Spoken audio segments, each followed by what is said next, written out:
Hello, everyone, and welcome to some commentary here on Hollow Knight. This will be a new game here in normal mode, not Steel Soul mode. But in the future, I plan to do Steel Soul mode as well. In wild winds beyond, they speak your name with reverence and regret. For none could tame our savage souls, yet you the challenge met. Under palest watch you taught, we changed, base instincts were redeemed, a world you gave to bug and beast, as they had never dreamed. Yeah. Thank you, Manamon the teacher. So yeah, diving into some Hollow Knight. What is this game? What's this game all about? It's about bugs. It is all about bugs. A bug mythical kingdom here with magic, adventure, and a Hollow Knight, which is also interesting because that's not actually our main character. He is just a knight. The Hollow Knight is somebody else. Somewhat the final boss. And yeah, this is a Metroidvania, so if you like Metroid, you're going to like playing this kind of game. You're going to have yourself a good old time. That's why I like this game, clearly, because I'm a huge Metroid person.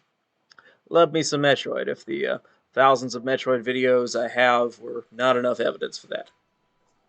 Also, I wonder about our lighting system here. It kind of implies that it's all based on moth lighting, but I'm kind of wondering about that. I mean, you can see like our moths around the light, and you can see probably we got some moths in the light based on what happens in the game.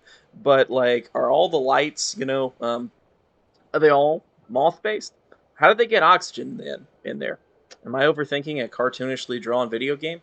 Probably in a world where magic exists, and giant moths, are the final boss dude.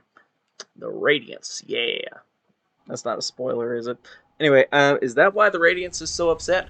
Because not just because she stopped getting worshipped, but because her kind has been enslaved and put in lights.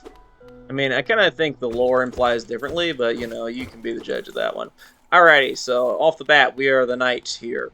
We have the power to swing this nail. It's not very long, but it can kill enemies. It doesn't do a lot of damage to begin with, but we will upgrade it. Here's our first enemy. 2 hits takes her down.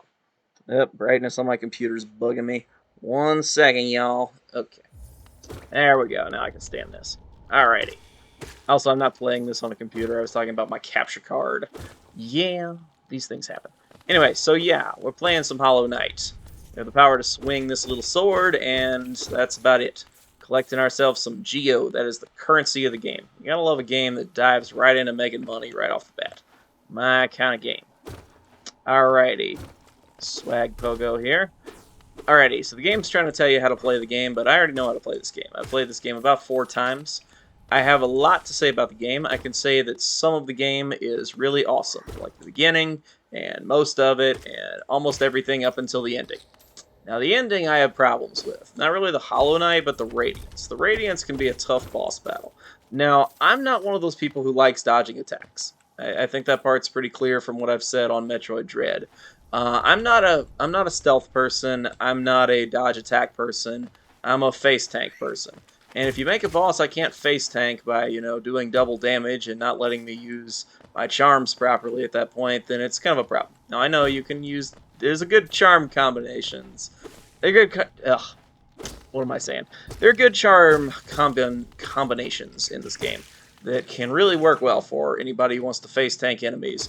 You need to learn some basic patterns, but mostly it fits my playstyle. But some of these enemies, particularly if anybody's going to start doing double damage, not a fan. I missed the Geo there. We'll get it on the way back around.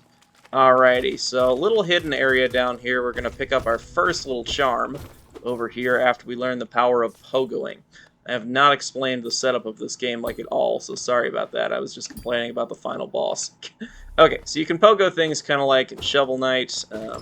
Same exact style of gameplay on that one. You can pogo, but it's not by holding down. You have to swing at a precise time. If you don't get your timing precisely in this game, that is a problem. Anyway, so we got ourselves the first charm, but you can only equip a charm once you get to a bench. Once you get to a bench, it takes away your nice blue lifeblood things. Okay, let me explain a bit about how this game works. So the blue masks, so all the masks up there are your health. The blue masks are temporary health, so you can refill your other health, but you can't do that with lifeblood. Lifeblood's also technically illegal in this game, which is kind of funny. Not to the player, but like, you know, based on the old kingdom, they outlawed lifeblood for some reason. They also had something against soul, so I also feel like the kingdom might have died because nobody was allowed to live. They're like, you can't have no soul and you can't have no lifeblood. You die. Yeah, thanks a lot, kingdom.